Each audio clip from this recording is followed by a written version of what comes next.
Welcome back माय YouTube channel. Hello लोगोफोर, नोंथांमोननि गेजेराव आरोबाव मोनसे गोदान भिडिअनि आपडेट लानानै फैलायबाय। नोंथांमोना नैबे गोदान भिडिअखौ फुल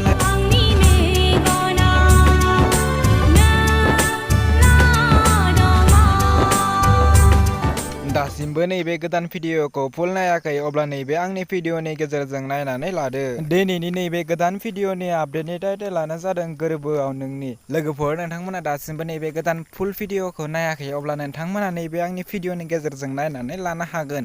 बेखायनो नैबे भिडिअखौ जोबजासिम नायनो नांगोन। बिदिब्ला लोगोफोर, नोंथांमोना नैबे भिडिअखौ लाइक खालामनानै होदो। फैदो लोगोफोर, बे गोदान भिडिअनि आपडेटनि बागै लोगोफोर दिनैनि बे भिडिअनि स्टार्टिंआनो जादों प्रान्जल दैमारि आरो साया ब्रह्म रहित कसारि। लोगोफोर, बिथांमोना नैबे भिडिअखौ अलरेडि फुल आपल'ड खालामनानै होखाबाय आरो नैबे भिडिअआ जोबोरैनो मोजां जादों। बे भिडिअनि प्रडिउसारानो जादों सागर टपनो।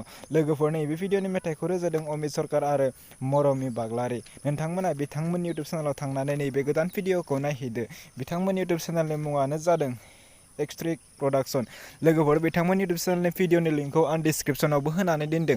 नोंथांमोना थांनानै नायनानै लाहैदो आरो बिथांमोननि चेनेलखौ दासिम साबस्क्राइब खालामाखै अब्ला बिथांमोननि इउटुब चेनेलखौबो साबस्क्राइब खालामनानै होदो।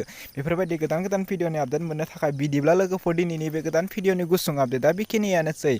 आंनि चेनेलखौबो साबस्क्राइब खालामनानै होदो।